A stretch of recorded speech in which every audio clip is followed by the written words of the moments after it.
Okay. Okay, I'm off now. Grazie, enjoy. Thank you. So I absolutely love this format of LocPub, where we can share some knowledge, get insights, get together, network, and also have a wonderful glass of wine or whatever you are having today with you. So let me introduce myself for those of you who don't know me. My name is, or what do I do? My name is Mariya, and I have my translation agency that is called Planeta Service, and I'm also working for a global events program for women in localization. So if you want to contact me, you can find my information or find me on social media. So today we have our meeting dedicated to this crisis COVID-19 and how we can actually react and what are the best ways to manage our resources, organize our processes. And we have absolutely great and star speakers for tonight. And who have prepared their wonderful content, and let me introduce the first one, although he doesn't need to be introduced at all, Josef Kubovský, who is the soul and heart of every localization event and who knows absolutely everything about what is going on in our industry and also from the buyers and clients side. So the sales leadership strategy and growth advisor and at Nimdzi inside Josef Kubovský. And now I unmute you. Go. Okay, cool. Hi, everyone. You can't speak, right? You muted. Hello, hello. Hi. Hi, everyone. No, we can. If we press the space bar, we can. I know. That's a bad boy trick. It was a teaser. Mute yourself, everyone. Joseph, you have 10 minutes, and then we have some time for questions. Okay. So first of all, thank you very much for the invitation. Pleasure and congratulations to Alp or whoever started with this effort. We have tried a similar effort at Nimdzi. It's G11N group, where we basically put together different groups of localization. You probably haven't heard of it because we don't have so much of power as you guys do, and bringing so many great people to the calls. So congratulations to that.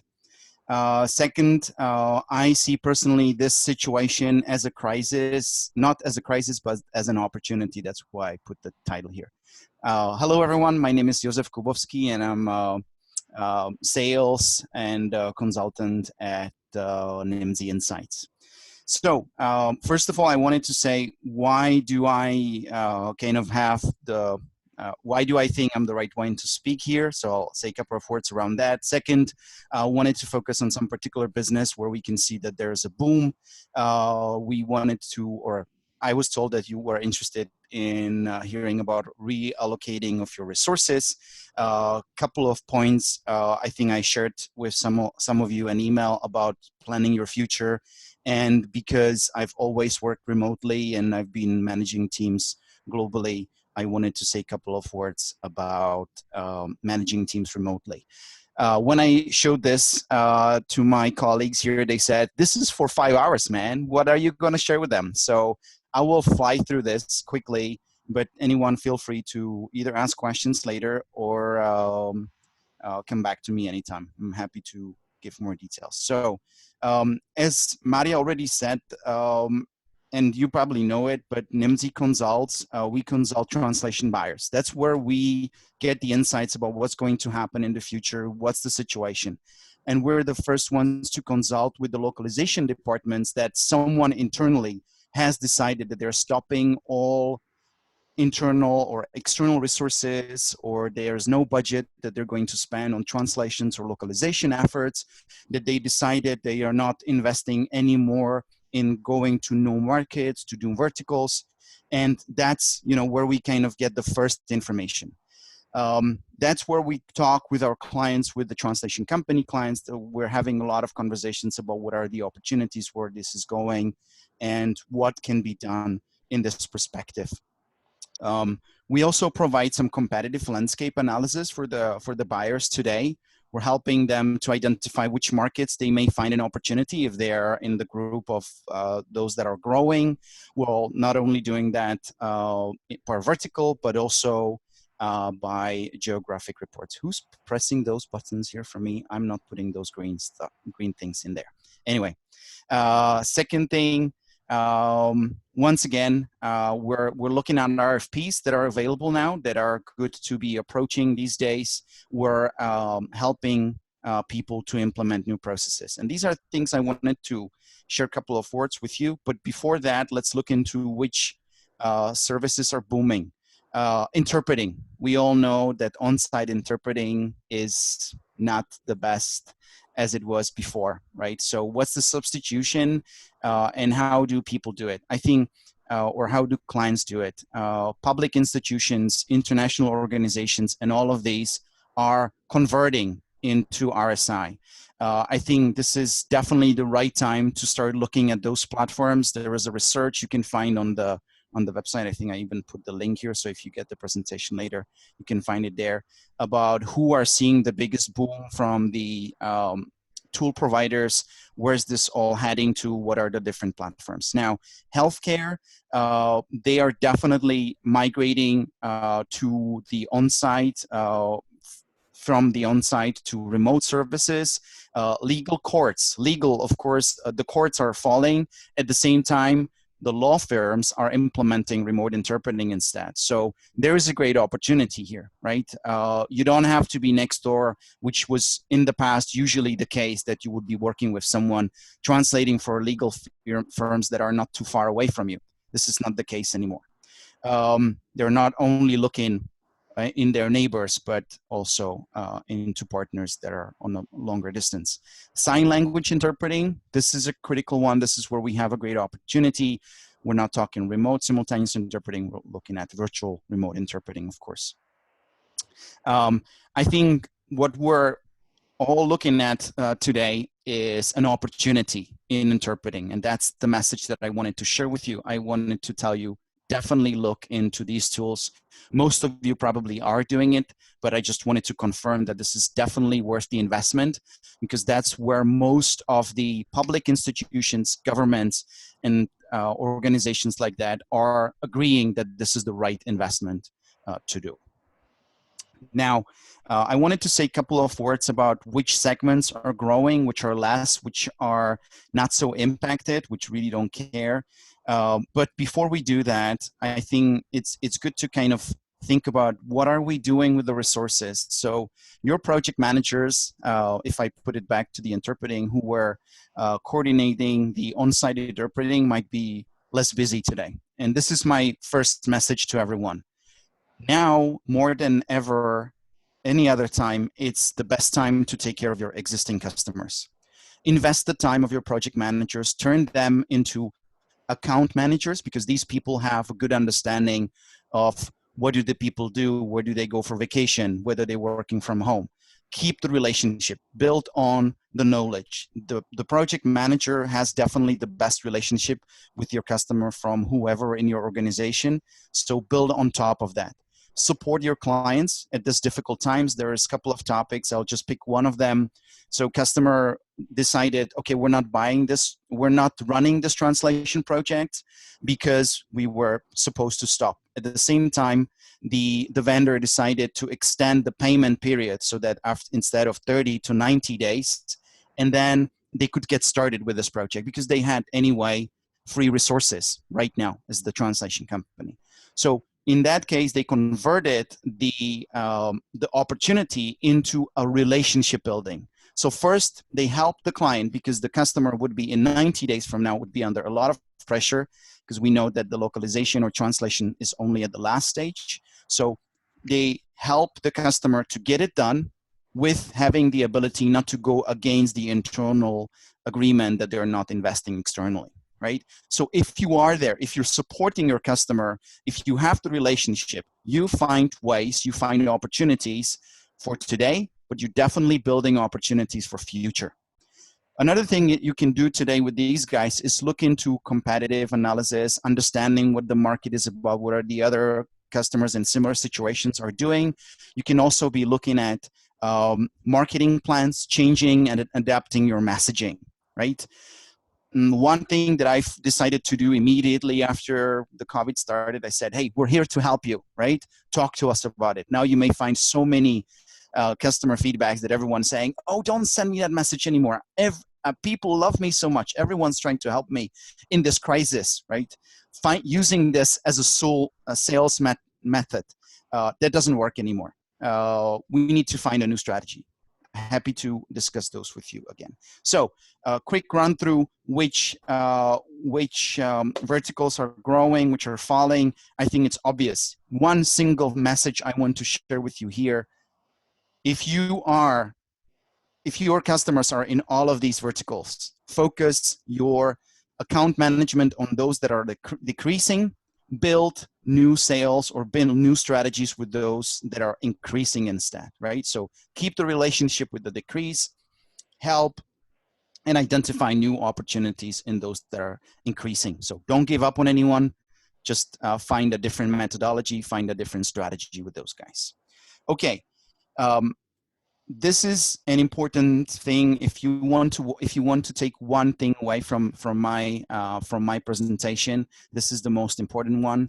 I think everyone had a dream in their mind that they always wanted to do, but they never did it because they were too busy for it. And they thought, okay, if only I had some time. Guys, now is the time. If you're not too busy, if you have less business now is the time to modify whatever you always wanted to do. Doesn't matter if it's around processes, if it's about technology, if it's, restructuring your team, if it's understanding who's doing things differently, or even creating a translation marketplace, right? Or developing a technology, or investing time in identifying how can I train my internal stuff and things like that. This is the time that you can invest in it. Umit, I see you're saying something. Are you completely disagreeing with me? Okay. Question. Joseph, all right. Other 2 minutes, please. No, I was thinking. We can't hear you. All right. Okay. Sales and managing teams remotely. Everything is difficult. Everything is going aside. One thing I wanted to share with you here is trust your people. Trust them more than you would if you had them in your office. Find people who are good experts, but also trust their expertise and invest in their expertise. Again, as before, invest in your teams. Now is the time to help them grow, get educated. Use this time. This is where you can definitely convert it into benefit. I would always say support over control. So if you are having a weekly or daily call with your team, the message should not be give me a report to me, but tell me how can I help you. That should always be a requirement, because the other one shows that you don't trust. And the team success is the priority here. It's not about individual success, it's about team success. This is the way how you're going to support each other. And the same way as you guys are talking here today, you have to implement it in your organizations. Don't have just business calls, have also random calls so that they feel like if they were in the office, let them talk, how do you say bullshit in a nice way? Anything they want to about. Control freaks, what helps me a lot are these reports. I wanted to just give you the red one, which is crazy and hard to understand. On the blue side, you can see 5-10 numbers that are important for you, and the coloring here is really helpful. So, for example, here the graph on the top right is extremely interesting because I only focus on whatever is really green So that's going really good, or what's red. The rest I really don't care. If I want to micromanage someone, these are the guys to be micromanaged, positive or negative. These are a couple of platforms I wanted to drag your attention to. Slack, extremely good for your team conversations, for sharing integrations and things like that. Asana for project management, making sure that you have deadlines. Whenever you have a team conversations, a team agreement, someone should be delivering something, this is a tool for you. There are tons of those tools, but what I usually do is that we put a topic in there, we put a deadline, we put a responsible person description, and we're good. And then there are a couple of platforms here for online meetings. That's it. Joseph, thank you so much. We could listen to you for ages. That was really powerful and intense. So we have some time for questions. So please, if unmute yourself and how can I? Yeah, I saw someone was commenting about how to manage time in this period. In order not to spend 25 hours, sorry. So how to manage time I think one of the things that we are experiencing here is that the team should be finishing 15 minutes prior to the end of the call, and everyone has to be there on time. You're hardly going to do that, but if you are agreeing that 15 minutes before the agreed end of the call you're going to finish, then the guys will probably show up on time on the next meeting. So that's related to the time schedule. I don't know if I answered the question, but that's the most important one when on remote management. Thank you. Thank you, Joseph. Anyone else? We have a comment from Alexandra. She's saying, I try to keep similar working hours as usual, as there are many extra responsibilities during this period. Okay. Hey, I don't have, I think I could give you all the great ideas, like, yes, don't watch a TV when you're working. Don't look at the social media when you're not a salesperson or a marketeer. Focus on the topic. One thing I want you to keep in mind, one message that I have that I learned from psychology is if I want to focus on something, it takes me 20 minutes to get my full focus. So it takes me 20 minutes if I pick up a phone to get back to what I was doing earlier. So the advice would be to avoid interruptions. Exactly. Stay focused. Yeah. Okay. Thank you. Thank you, Joseph, for being here and sharing your passion with us. So let's move to our second speaker for today. And Thank you, everyone.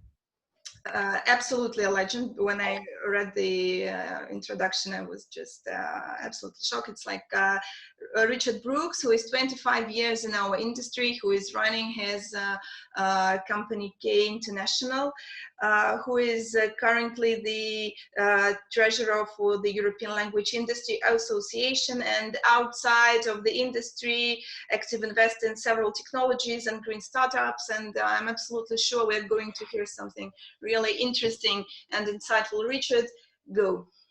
Thank you. I also write my own introduction, so that's why it sounds so good. Right, let me share my screen. Let's have a look. Hopefully you can see it all.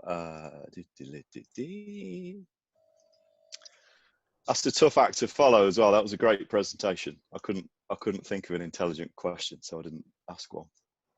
But thanks for that, and thank you for inviting me to speak to you guys. It's an honor. What you're doing here is amazing. It's very good, and it's come out of the right place, and it's a good thing to do. Right, 10 minutes, okay? Yes. You can see my screen, right? I'll start my timer, 10 minutes. So I would like to address what measures could we take right now. But I think, first of all, I'd like to ask the question about, well, where are we now? What's the situation? And therefore, what's the answer? So if we go back in time to October 2019, this is Geeta Gopinath. She works for the IMF. She said, What she was concerned about the little things like Brexit and the China-USA trade deal and things like that was slowing the economy down. So the economy was slowing down anyway at the end of 2019. And she said, quite famously said, there's no room for policy mistakes, referring to Donald Trump's trade war and the problems we've got in the UK and I guess the EU with Brexit, things like that. And they downgraded the growth forecast to only 3.4%, which if we sit here now, we're thinking, wish we could grow at 3.4% next year. So that's the world economy, that's the GDP. This was released a couple of days ago. It's from the IMF's website. You can see all the red countries are going to grow at less than 3% next year, or predicted to grow at less than 3% next year. There's some, I've also got an eye on the UK. There's some fairly grim predictions coming out for the UK. They're talking about a drop of maybe 13% GDP this quarter, which is astronomically large. So if we ask the question about, have we been here before? What I've done on this graph, this is GDP, which stands for gross domestic product, which is the total amount of goods and services that a country produces. And it's worked out on a quarter by quarter basis. This is plotted the last 40 years. And I've made the blue line slightly larger. So this is the advanced economies, because I'd assume, it's a huge assumption, but I'd assume that predominantly our industry is based on advanced economies. So not perhaps African economies and places like that, more like Western European and Central Europe and America and Asia and so on. So we're looking at advanced economies on here. We can see the blue line over time has changed up and down. First of all, we go back to sort of 1982 as a Latin American sovereign debt crisis, started by the Brazilians where they couldn't pay their debt, and then it spread to most of South America and it crashed their economies and most of the world. Moving on, we had an early 90s recession. This is when I started work. It was very difficult to find a job, let alone build a career in the early 90s. We had the Gulf War. Oil went to over $100 a barrel. There was all sorts of problems in manufacturing.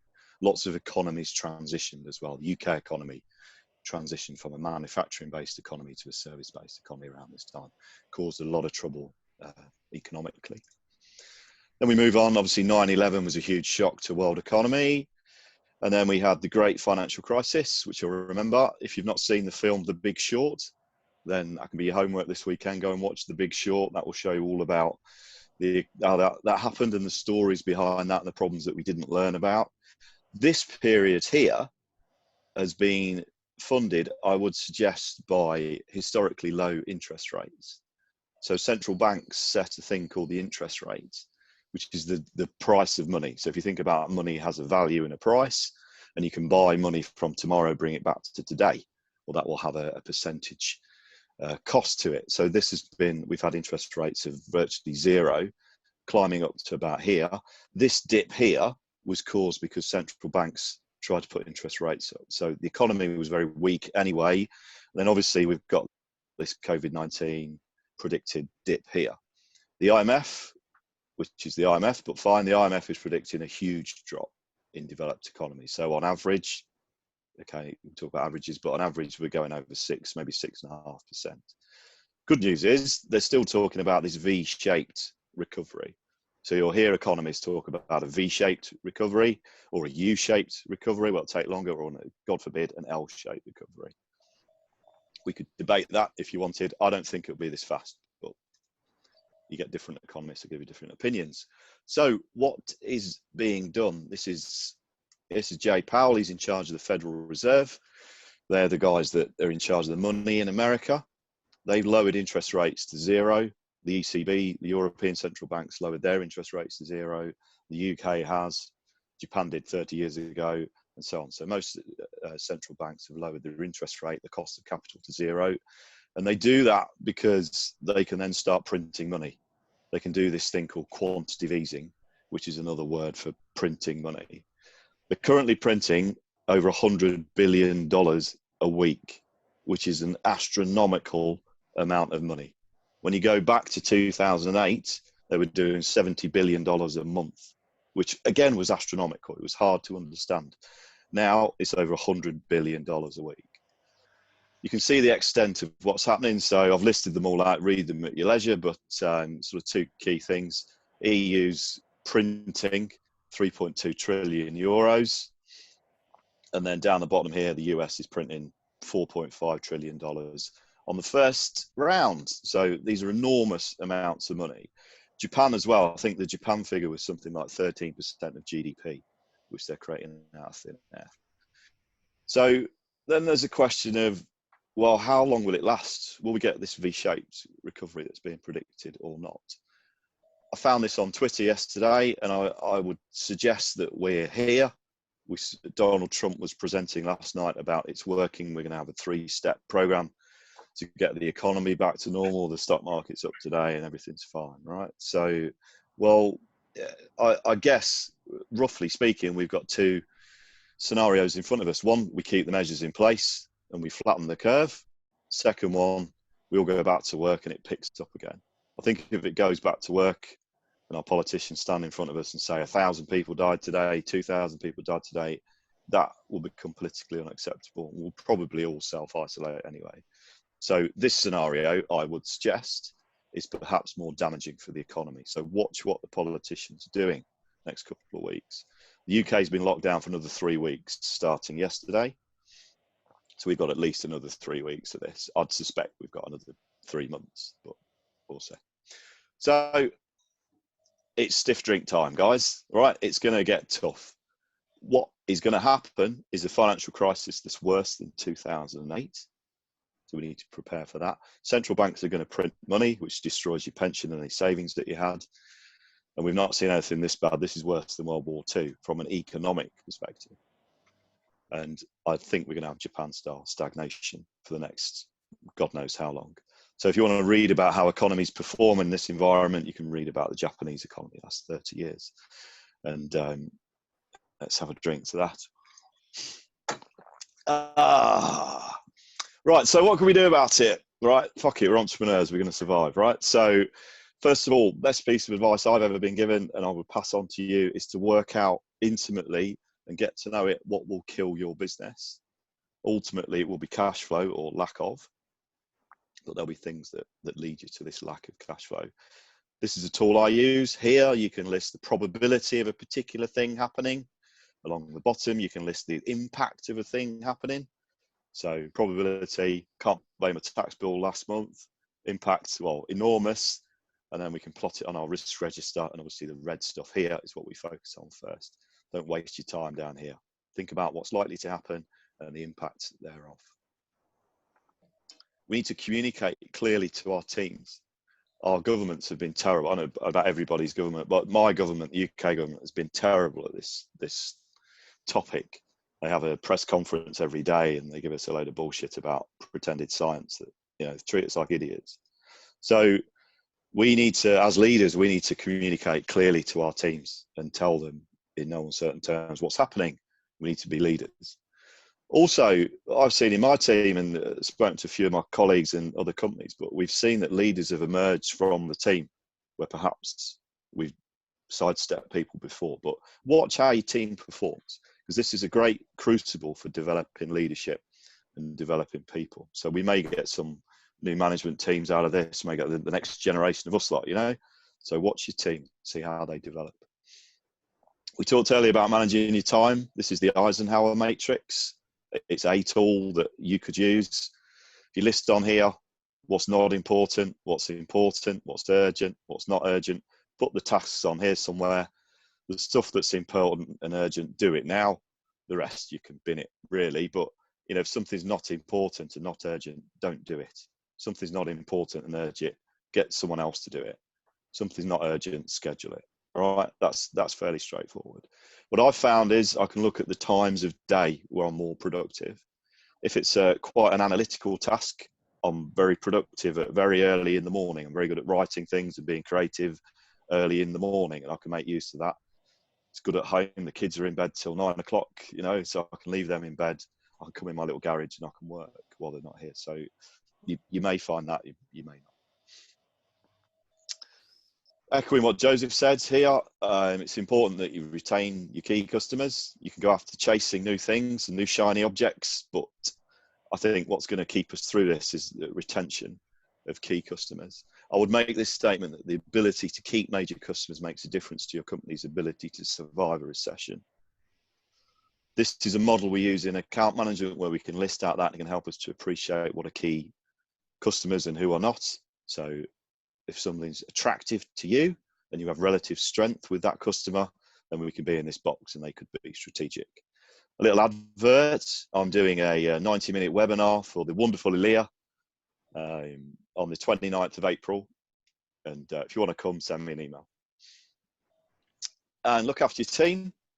They're really stressed and they'll be scared and they'll be worried about things like losing their job. There's 16 million Americans out of work now. There's 2 million Brits out of work. I guess it's similar in each country. So Richard, jobs have just disappeared. Yes. Got 1 minute, right? Or 1 minute, sorry. So look after your team. And I'm sure, I believe in the power of people, they'll look after you. Cash is king. Warren Buffett's quote, don't lose any money and then, look at rule 1. You need to understand how money works in your business. It's going to be difficult, but you need to understand that. If you don't know how that works, then find somebody who does. Your accountant is now your best friend. Some governments are helping. There's some great programs in the States to help governments. There's some average programs in the UK. I don't know about the other countries, but read the small print, okay, before you jump into bed with the government funding. Last but not least, I want you to look after yourself. I don't want you to feel guilty about spending time on yourself, yoga, meditation, playing the guitar, whatever you do to unwind. You're going to have to make some really shitty decisions next few months. You need to be in the right frame of mind to do that. And that comes from a place that you've given yourself time to think. With that, for God's sake, stay safe. I want to see you all soon for a beer, all right? Thank you. Richard, thank you for your valuable contribution. And I know that Joseph wanted to comment on.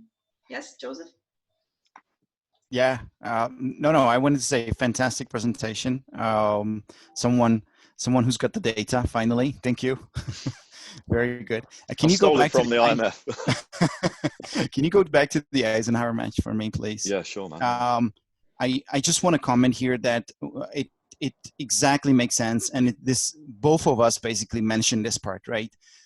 You said do what's important. I'm also saying do what's important now, what's going to be important for you in a couple of weeks, right? Because if you doing things that are burning, that are under fire, you're going to hurt yourself. So look forward and schedule well for what may turn into an important task. Thanks. Yeah, amen to that. Richard, would you be so kind to share your slides here? Yeah, if you all give me $5, you can have them. Yeah, okay. No, I'm joking. $5 can have the presentation of, and anyone who wants a presentation of Joseph, he says to ping him, and he will maybe give it to you too. I'll post them in the chat. It's a Google thing, so I can share them now, but I'll post them in the chat. What kind of dollars, Richard? What kind of dollars? Well, I mean, we could debate the value of the US dollar, couldn't we? Now it's being destroyed. So maybe not the US with this chap printing them. Oh. Ilya dollars, that's what we want. You made my life so difficult. Now that I have to do that to you. Oh my God. I should stop sharing my screen, sorry. Okay, great, thank you. So, Diego. Yes, how are we with timing?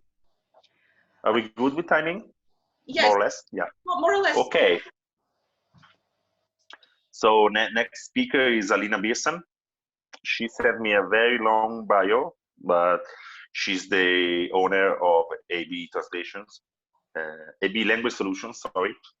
Sorry for that, Alina. She's based in Romania. You all know Alina. She's the female star of the parties, of the conferences. And she will talk about how to not get bored at home. So Alina, the floor is yours. Hi, I'm Alina. You more or less know me. I'm from Romania, Bucharest. And well, I tried to prepare a presentation. Like I saw something that Richard was preparing something and I got scared. And I was like, the spirit of competition was like, come on, I cannot disappoint and not keep up the pace with him.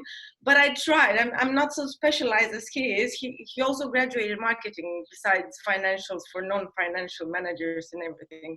There are so many faces of Richard that we don't know. that's why he does this kind of presentations. I'm not so experienced, but I'll try. Let me see how I can share the screen. Okay, and then I'll try to do something here. Share screen. Okay, I got this. It doesn't allow me. Oh, I didn't prepare for this. How do I do it now? Now, what can we do? Can I try and share my screen? Your slides? No, but you. I made a little bit of Alina, press on share screen first. You have to be. Did you open the file on your screen? On your computer? Desktop 1. Share. Because you have to open it first. Oh, it's open. And then when you press on share screen, you have to choose, the one you want to share. Who can share it? Maybe Alp can make you a co-host. I cannot do that. Hitting Alt plus S button. Okay.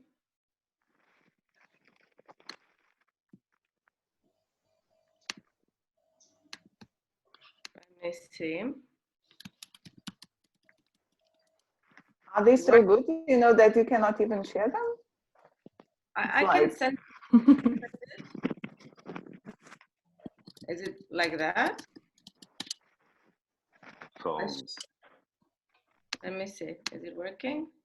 Yes, I think it's working. Yeah. Let's see. Yes, now. thank you. Oh, I don't want to. No, deny. Okay. So, thank you for having the patience. What do I do now? Richard, can you help me? We should probably play the presentation. For me, it's F5. I don't know how it works. Is that a Mac? I'm on a Mac, yeah. Ooh. 1 second. I have On the slide. Just go to slideshow and you have an option there. It's in the middle of the menu. in the middle of the menu. Above. Menu. Yeah. Slideshow. Yeah. Slideshow. Can you see it between animation and review? Our business owners, or we also have here project managers. I presume we are mostly business owners. Just before we had the survey that Elia and UATC had, and we heard some statistics that the market expectations were anyway supposed to not to have such a big increase as before, as 2018. And that the small translation companies are most affected by the COVID crisis, being the business independent professionals being the most affected of all. From the total of the companies, the language service companies, fewer than 12% are planning to lay off personnel. Okay. There's some music. Yeah, it's okay. We need some music. And from what I've talked to more business owners, and their vast majority, they are not laying off personnel. They're trying to optimize their working hours. They're trying to optimize their wages. But most of them are trying to keep the working conditions just as before, with an increased effort of having the same level of orders and the same level of business as the previous year. In Romania, I analyzed the job situation. We have 7 million, last year we had 7 million employees, from which 1 million are already laid off. So out of 19.5, I think, million people in Romania, from which unemployable are like half of them, with 4 million retired personnel.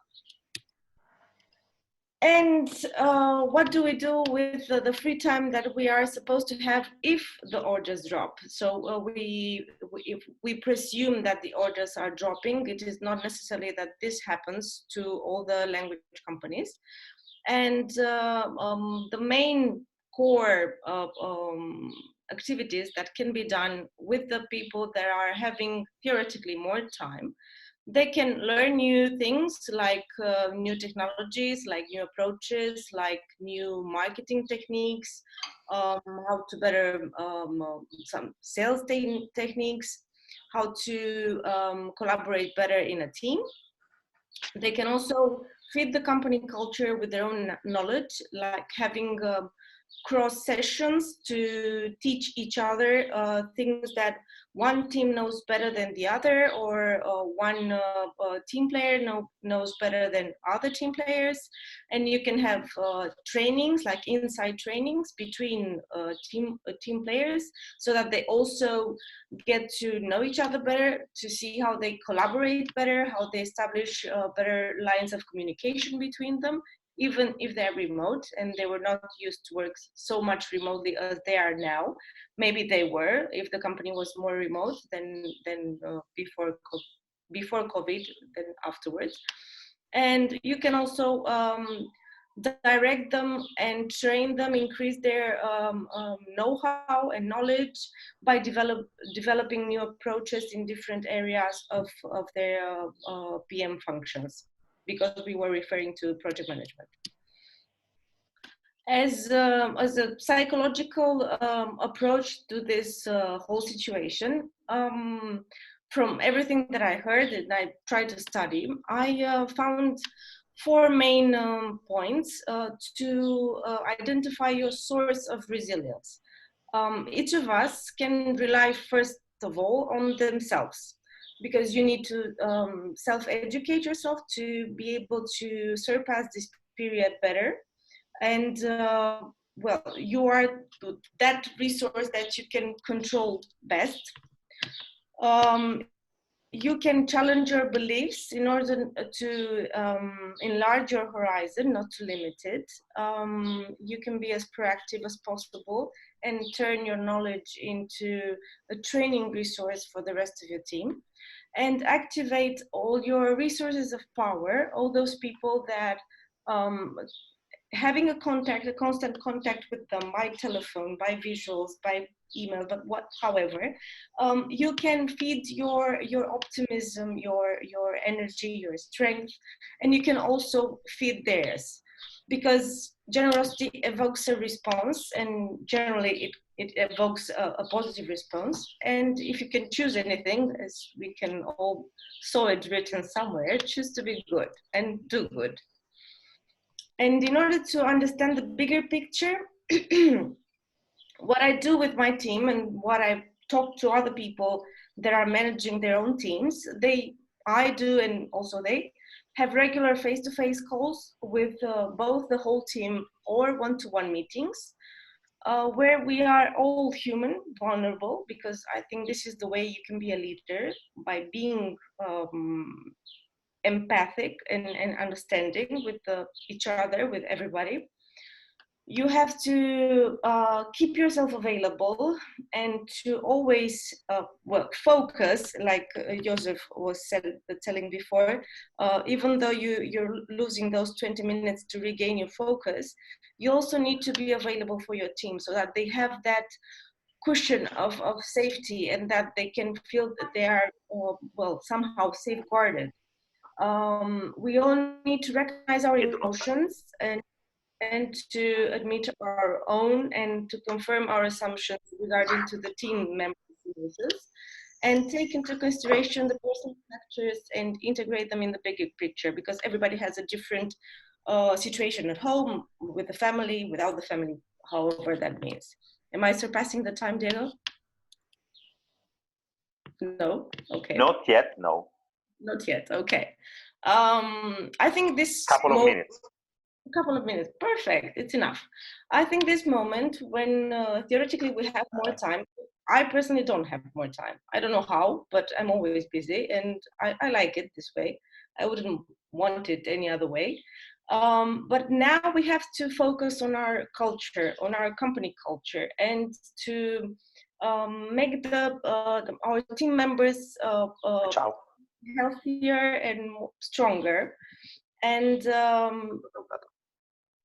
define who we are. And we have established some values like adaptability, quality, trust, integrity, but above all, transparency and communication, so that we can always relate to these pillars where we can have our strength from.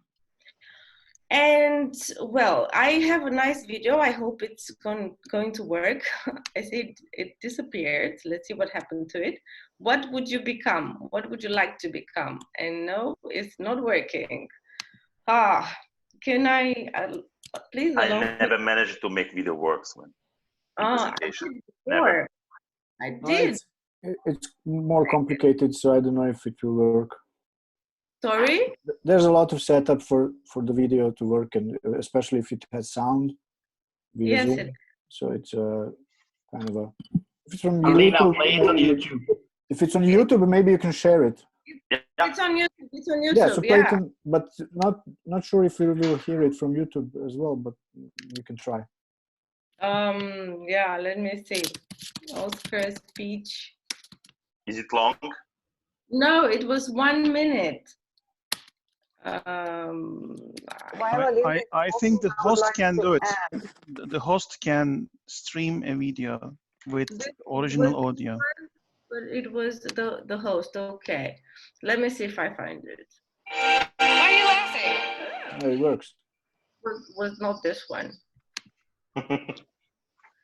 Well, I'll send it to you. The whole idea it was that Matthew McConaughey was telling that his idol, it's himself in 10 years from that moment, and that in 10 years his idol is going to still be himself in 10 years from that moment on. So the main idea, what I was trying to communicate, was that we should all try to be our best version and try to attain and go towards our better selves. And this is a moment when I think we are on that path where we have to work for being better from all points of view. And if until yesterday we were having some dreams and we were having some plans, now they seem to be cancelled. But when I found this nice picture, when I is replaced by we, even illness becomes wellness.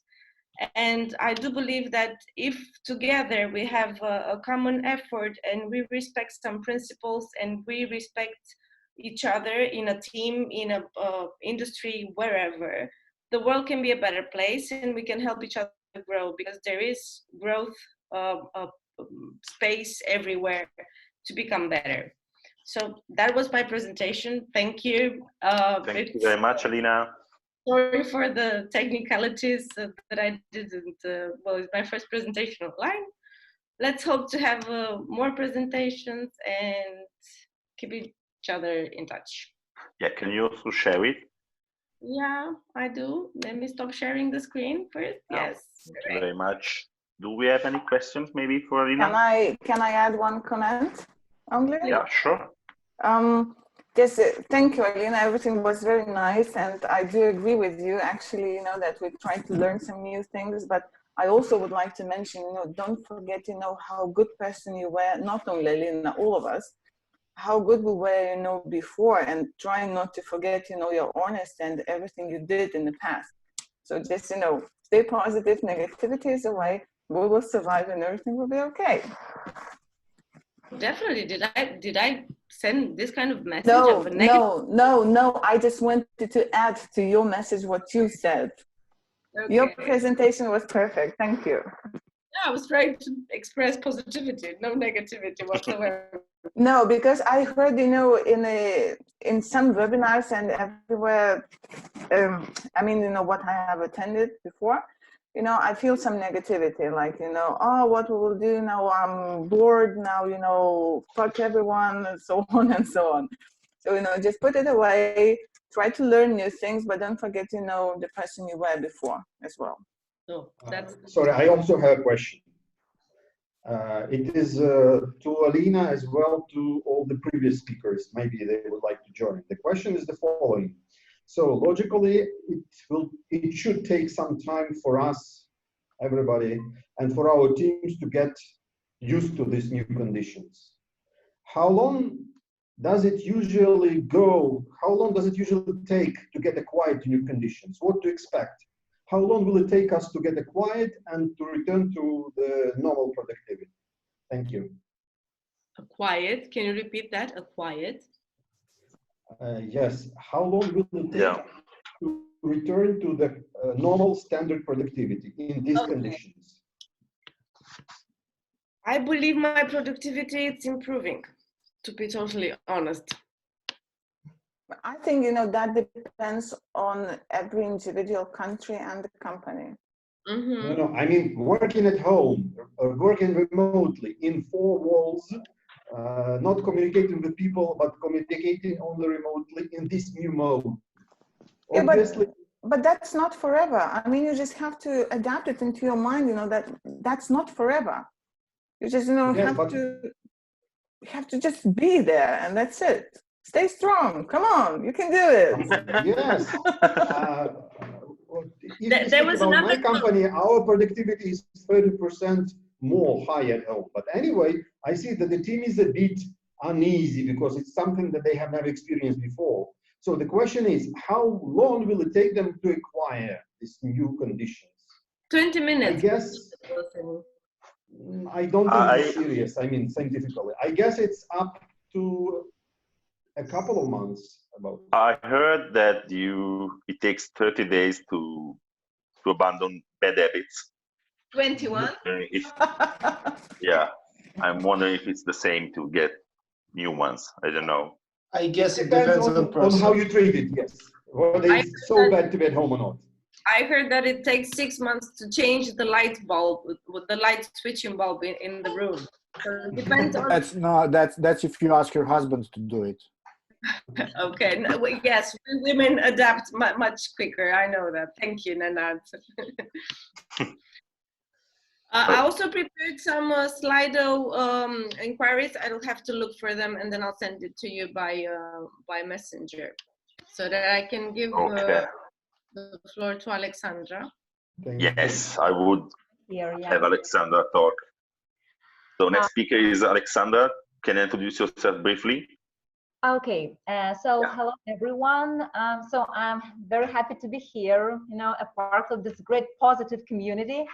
And I would say a lot of useful ideas and interesting facts have been presented today. So me as the last speaker, I would like to support most of the things mentioned today and probably share my personal view on how to deal with the challenges we face. I'm not going to share any slides, but I would like rather to inspire a discussion on how we could deal with our staff when we face crisis. Although I can see very many familiar faces here, I would like to introduce myself. So my name is Alexandra. I'm the managing director of LingvaBalt, a translation company located in Vilnius, Lithuania. So we've been working on the Baltic market since 2008, and it happened so that we started our activity just in the middle of the previous financial crisis in 2008, and now it seems we face another challenge, another crisis related to the COVID pandemic.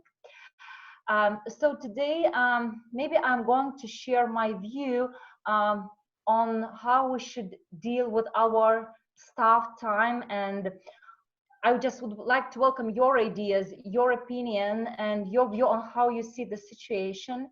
At the moment, we do not see a very dramatic drop of orders, but there is a big probability that we may face it in the future as the chain reaction.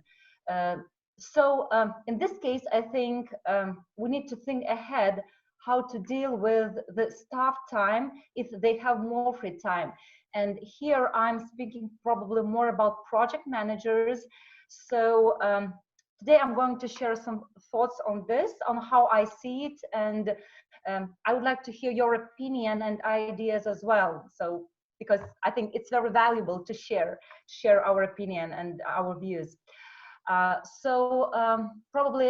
the first thing is that it's very important to discuss this probable situation with our employees and ask them how they see it and what they could offer in case they have some extra time.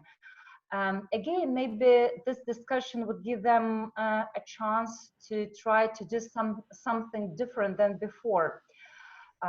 Again, I think it's very important to consider extra, I would say, competences project managers can have. Probably in this case, we can stop outsourcing some of the services and may ask our PMs to take care of them.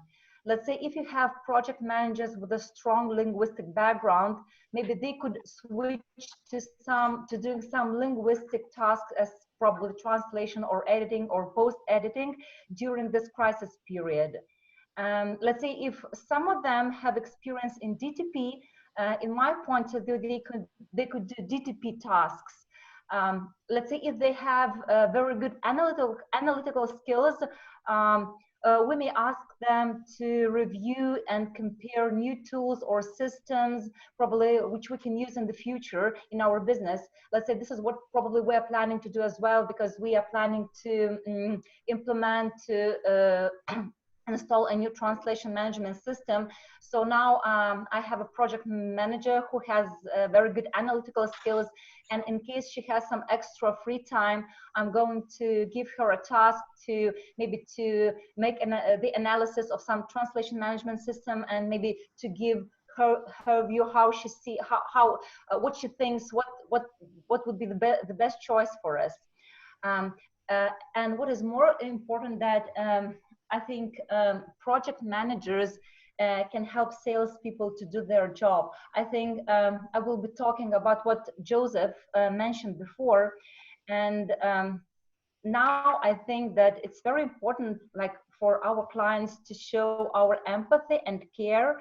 And I think project managers, let's say, can ask if they need any kind of advice related to linguistic services, maybe now or in the future.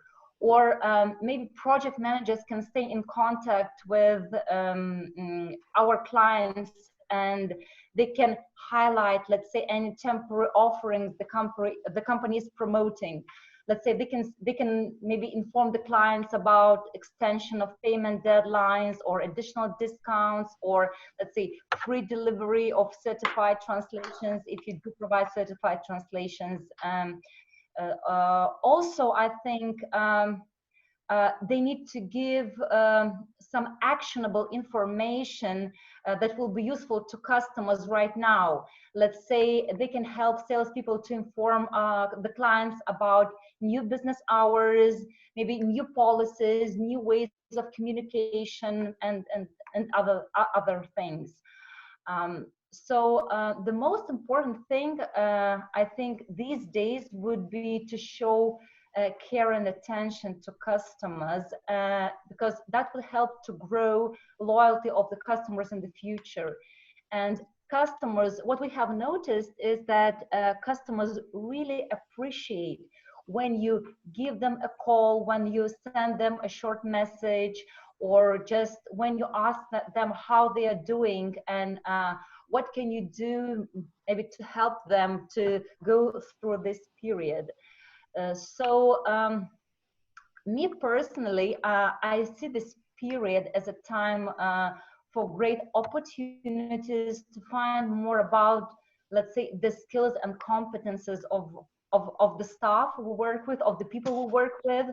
Also, I see this period as a time for opportunity to empower people you work with, giving them new responsibilities, and to make the relations between them, among them, and between the customers stronger than before.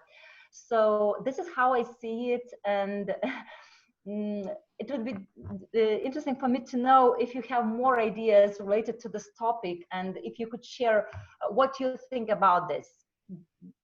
Any ideas? Alexandra, I don't have an idea, but I have a comment. Yeah. In our company, we are very distinct part of the company. So we have project managers that do only project management. They have linguistic skills, of course, but they've never done translation in their life, most of them at least. And the linguists, they just do translation or review, DTP just do DTP, and so on. Because I think it's good to keep the skills like split between different tasks. So I would love to hear some comments on this by you or someone else. Can I put my Slido here? Because it's exactly one of the questions with the, I can put the link. Okay. Yeah. Let me see. It was not prepared, right? Sorry? It was not prepared. I didn't know your questions. But yeah.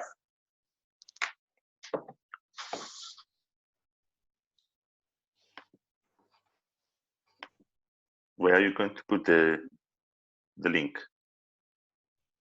In the chat. Okay. So this event, and I can hit it play when you are connected. Okay, let's do that.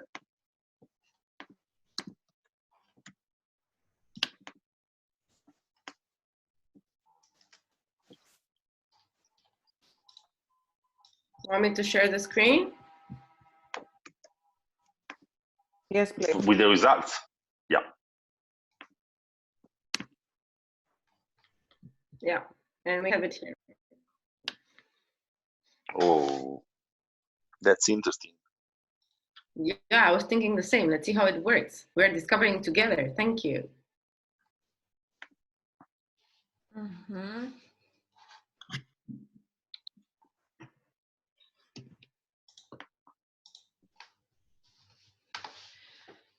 Diego, I have a question.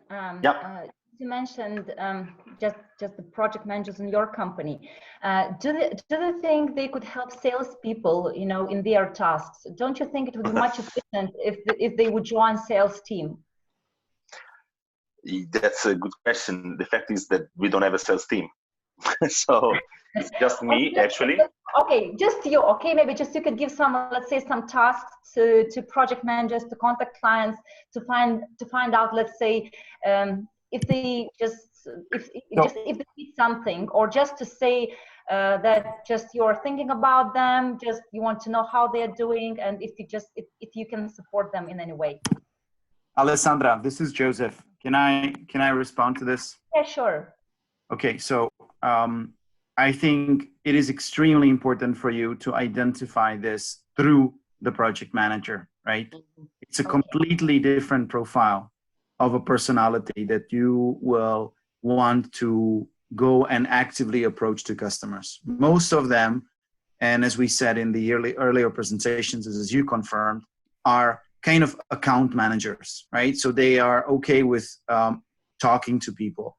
At the same time, 50% at least of the project managers hate to communicate with people directly. They prefer to send emails, right? They would rather write 10 emails than talk to them. You cannot ask these people to do sales for you. This will hurt you, them, and the customer. So what you can do instead is to actively approach them with saying, is there anyone interested in these activities? You have account management, you have outbound, and identify that through it. This is extremely important, and you shouldn't be risking to approach the project managers by this. Yes, so thank you, Joseph. This is what I said before, but maybe just you can start with the discussion first. Maybe there will be people who would try, maybe just who don't show their competences. Maybe they will be happy to address clients. Maybe they will be happy to drop a line to a client. It's not about the call every time, I think. I mean a phone call. So maybe just some email messages would be just good enough for some clients and some project managers. May I add something? Or maybe, Diego, it would be worth just asking them, if they want to try something new or to learn something new. Maybe they want to try some new roles in the company. Yeah, thank you so much. Yeah, there is a comment by Soti. May I also ask something? Yeah, sure, Agnes. It just popped into my mind because previously you were also talking about the different mental state of people, and that you have to take care of your team and look after them also emotionally and everything. And then we talk about how to help them to spend their time better. All suggestions, what I heard at least, were about, make them learn a new language, new skills, new profession pretty much, or, everything related to profession. Do you actually consider offering them, I don't know, mental health, any kind of mental therapy, any kind of sport activities that they could also do? So anything that could help them relieve this kind of stress that you were also talking about, and consider this as something that, something valuable they can spend their time with. And I was trying to find a GIF about something I saw on Tumblr recently, which says that, yeah, you tell me that I have plenty of time to learn 20 new languages and all that, but why I can't do that? Because I'm fucking paralyzed by anxiety. So this can be something, that maybe was consider. And I'm just asking, I'm not part of team in that sense, and I work remotely anyways, but I try to do that. I suggest them to do some stretching. You can't imagine the reaction. Can I comment on something too, whenever I can? Please. We actually talked about this yesterday with our management team. We're trying to get them busy all the time, or our team, I mean. Try to get them, so that they don't have spare time and they don't have times like dead time for whatever, dead hours. In our particular case, we are very social in the office. We like to, celebrate birthdays, get together after lunch and try to talk, go outside for breaks. And now they don't have that. So instead of just putting all the pressure and you have to do this, or what else you want to do besides project management, we're trying to find a way to try to get them together virtually, but trying to get the team together again. So we decided that we're going to celebrate the next birthday with a virtual meeting, with a drink and probably bake a cake. And instead of just loading them with tons of work stuff, trying to get their minds off work for a bit, for us, that's going to make them more productive, because they're not thinking about work all the time and they're not trying to get busy all the time. You know what I mean? Does that make sense? Yeah, sure. Here's just a comment. I was about to say the same, that, we focus so much on overloading people who are already out of their minds, because they don't know if we are going to fire them tomorrow, because our clients are, we are very client dependent. So, let's try to be a little bit more human and have fun like we do here. So we can do this with our employees as well. I tell also my opinion here. So I think the goal should not be to load people as much as possible, just to fill the working hours.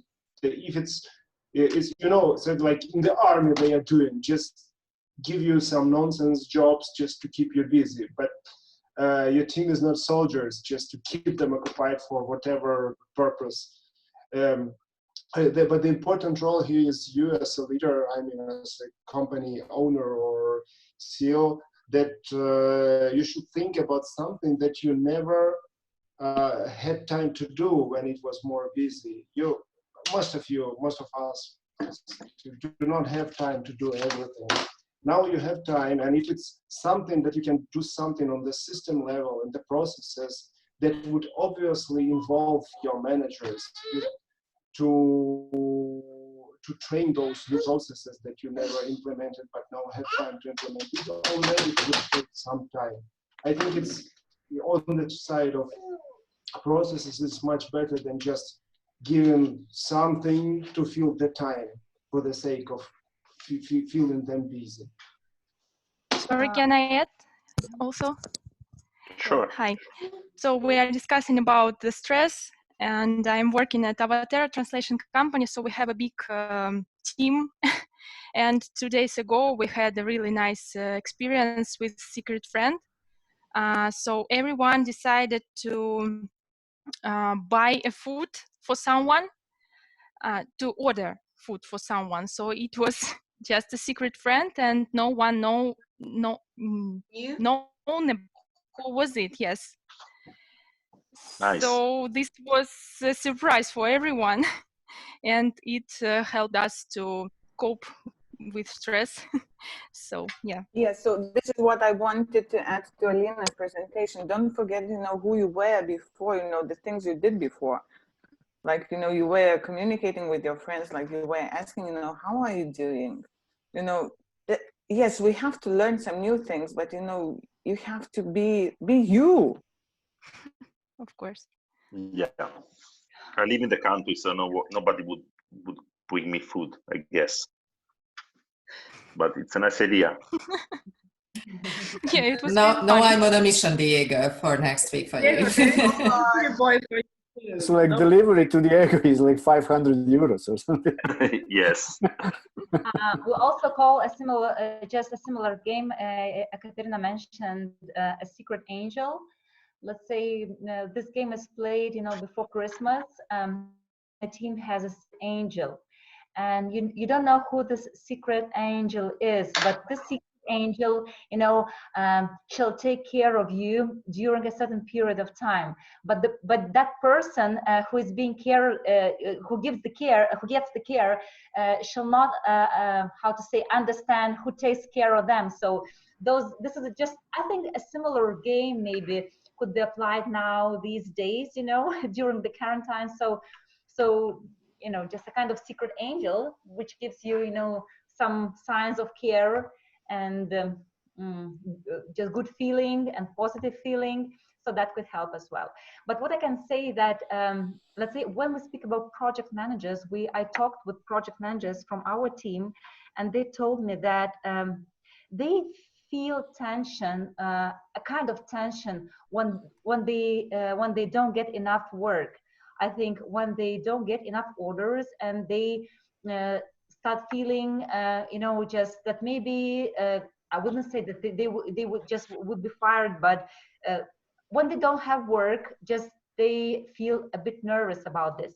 So that's why I offered maybe to organize a discussion first to see what they could do in case they wouldn't get enough orders. And sometimes the people you work with give you brilliant ideas of what they would like to try, or maybe just what they would like to get, just to spend, what they would like to spend more time on. So I would like to offer to discuss this with project managers, and I think you will discover just a lot of interesting things you didn't know before. Maybe you didn't have time, maybe enough before to find out about this. We have a completely opposite experience in our company, and Really? I'm not sure if it's a good trend. Yes. So I was shocked this week, really. It was probably the strongest emotion of mine. It was, we regularly have talks with managers, and one of the managers says, come on, okay, if this client doesn't send this forecasted project, another will send. Nothing to worry about. So, and I was shocked by the feeling that, well, do you think it is worth cultivating the position like this, the strategy of this, or should I tell them, come on, guys, look through the window, what is happening outside? And I'm not sure myself. We are doing quite well now. We have more work now than usual, but I'm not sure what will happen tomorrow.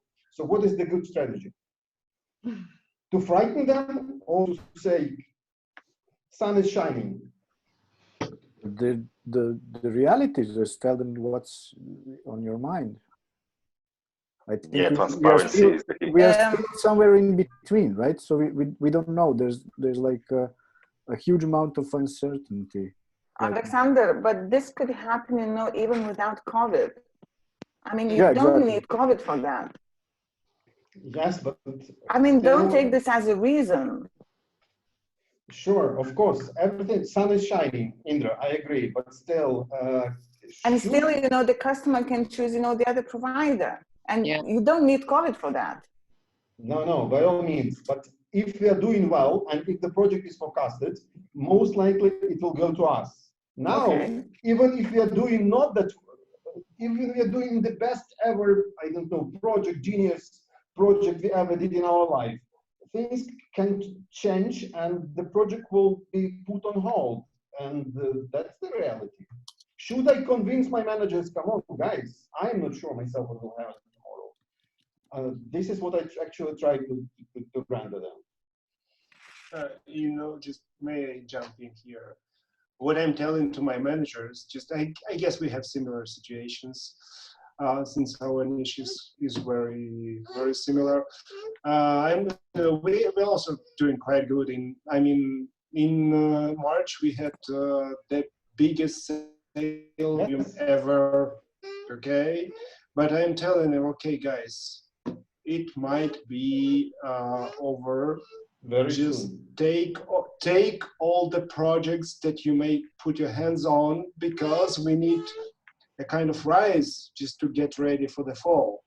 And they understand. I think my managers understand this. They keep fighting for the projects. Maybe sometimes with your company, maybe sometimes with the others. But anyway, I'm just explaining them. Even though we are doing good, we should not be taken for granted, because